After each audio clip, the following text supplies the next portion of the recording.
ఫ్యూచర్లో రామ్ గోపాల్ వర్మ గారిని ఏ విధంగా చూడొచ్చు? అసలు ఎందుకు చూడాలి అసలు? అంటే ఉంటుంది కదా క్యూరియాసిటీ కొంత, ప్రజలకు ఉండొచ్చు, మీ ఫ్యాన్స్కి ఉండొచ్చు. అని ఇప్పుడు అంటే మీరు పాలిటిక్స్లో వస్తానా అలా అనుకుంటే మాత్రం నా లైఫ్లో రానది. Okay okay. ఎందుకంటే నాకు ఇందాక మూడోసారి చెప్తున్నా, ఇంకొకళ్ళకి సేవ చేయటం అనేది నాకు చేత కాదు, నాకు పడదు. ఓకే. సో ఇటీవల నేను సేవ చేసాను, అందుకని నా ఒపీనియన్ చెప్తున్నా. ఇప్పుడు ఏం చేస్తున్నాను వ్యూహంలో నా అభిప్రాయం చెప్తున్నా. ఆ పరిస్థితుల్లో ఏం జరిగింది, జగన్ ఏంటి, ఈడేంటి, ఆడేంటి అని నాకున్న ఒక ఒపీనియన్ చెప్తున్నా. ఎంటో వినకపోవడం మీ ఇష్టం. ఓకే. అంటే ఎప్పుడు చూడాల మీ ఎప్పుడు ప్రెస్ మీట్లు ఎక్కడో ఒక థియేటర్లోనో లేకపోతే హోటల్స్లోనో లేకపోతే మీ డెల్లోనో ఉంటాయి. సో ఫస్ట్ ప్రెస్ మీటు ఈ సినిమాకి సంబంధించింది ప్రకాశం బ్యారేజ్ మీద మీరు ప్రెస్ మీట్ పెట్టారు. అంటే ఏ ధైర్యంతో పెట్టారు మీరు? అక్కడ ధైర్యం ఏముంది? ఇప్పుడు నేను పర్మిషన్ అడిగాను పర్టికులర్ టైం పీరియడ్లో, and Dasari Kiran is very good in that. అది దాసర్ కిరణ్ కాంట్రిబ్యూషన్ చాలా ఎక్కువ ఉంది అది మొత్తం ప్రకాశం బ్యారేజ్ షూట్ మీద. Okay okay. మీరు వంగవీటి టైంలో దేవినేని నెహ్రూ గారు ఉన్నప్పుడు, బతికున్నప్పుడు ఆయన ఇంటికి వెళ్ళారు. అదే రోజు అక్కడ బ్రేక్ఫాస్ట్ అవన్నీ చేయడం. తర్వాత మళ్ళీ కట్ చేస్తే ఇంకొక గంటలో ఇటు రాధా ఇంటికి వెళ్ళారు. రాధా ఇంటికి ఏంటి సార్ అది స్ట్రాటజీ? సేమ్ థింగ్ నేను రక్షితలో చేశాను. పొద్దున్న ఏమో పరిటాల రావు గారు ఇంటికి వెళ్ళాను, మధ్యాహ్నం ఏమో మద్దెల చెరు సూర్య ఇంటికి వెళ్ళాను. ఎందుకంటే మెయిన్ క్యారెక్టర్స్ వాళ్ళే కదా సినిమాలో. ఓకే. అది తీయటానికి. ఓకే. సో వాళ్ళ మధ్యన రైవలరీ అవ్వచ్చు. నేను ఒక న్యూట్రల్ డైరెక్టర్గా I just went and met them. ఇప్పుడు వీడియో చూద్దాం. Video please.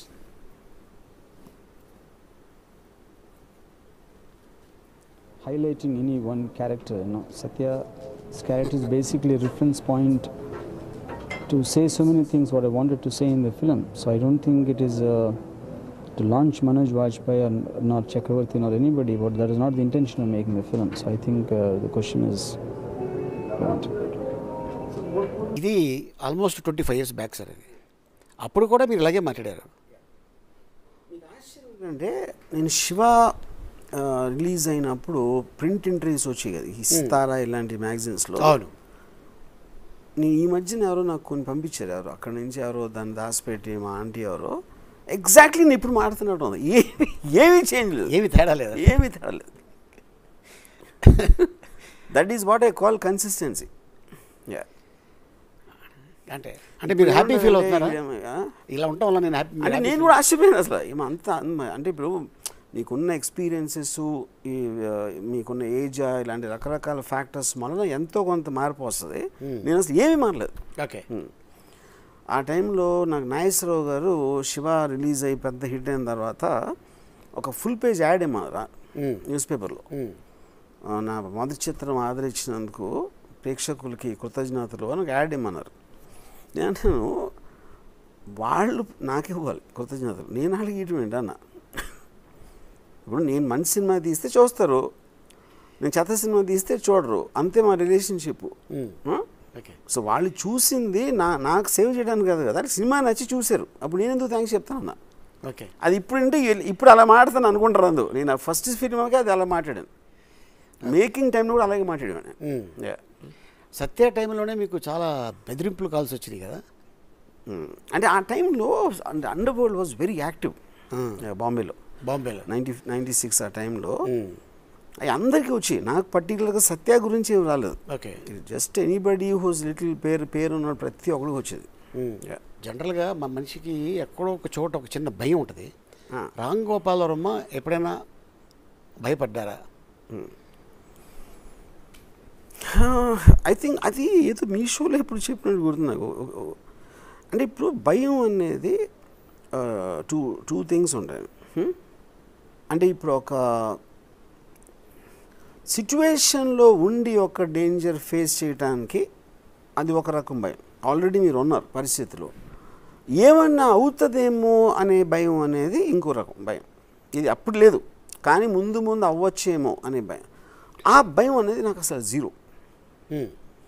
నేను అసలు పట్టించుకోను అసలు అది అంటే ఐ ఓంట్ ఈవెన్ చాలామంది ఏంటి ఇలా నేస్తావు అలా చేసేస్తావు అండర్వరల్డ్ మీద సినిమా తీస్తానంటావు లేకపోతే ఇవన్నీ చెప్తారు నాకు వీళ్ళతో పెట్టుకుంటావు వాళ్ళతో పెట్టుకుంటావు అది నేను ఎందుకంటే I understand how society works understand the law చాలామంది మీకు భయం ఎప్పుడు వేస్తుంది అంటే దాని గురించి తెలియనప్పుడు భయం వేస్తుంది మీకు తెలిసినప్పుడు భయం లేదు ఇప్పుడు పాము ఉందనుకోండి తాజ్పాము ఉంది అమ్మో అని కేకేసి మీరు తాజ్పాము ఏంటిది ఎంత స్పీడ్ వెళ్తుంది దాని కళ్ళుతో చూడగలుగుతుందా వైబ్రేషన్స్ ఏంటుందా దాని పాయిజన్ అసలు ఎలా పనిచేస్తుంది మన ఎంజైమ్స్ మీద ఎలా దాని బ్లడ్ సర్క్యులేషన్లో క్లాటింగ్ ఎలా ఉంటుంది ఇవన్నీ స్టడీ చేసినప్పుడు మీకు తాజ్పాము అంటే భయం లేదు అప్పుడు మీరు ఏం చేస్తారు దాని పక్క నుంచి అన్న వెళ్తారు లేకపోతే దాని నుంచి దూకుతారు లేకపోతే దాన్ని చంపుతారు ఎమోషన్ లేకుండా చంపుతారు so that is me you know so నేను ఏది నేను ఫేస్ చేసినా I immediately try to study the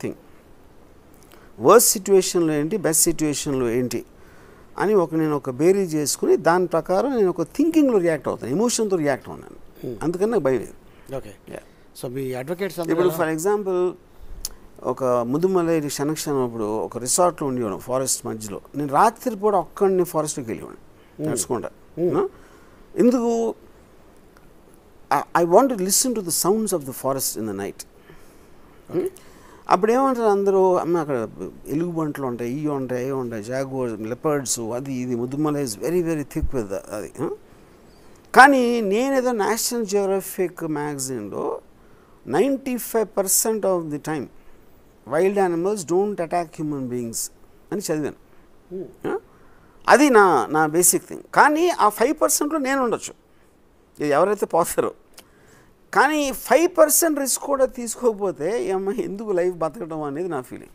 okay అది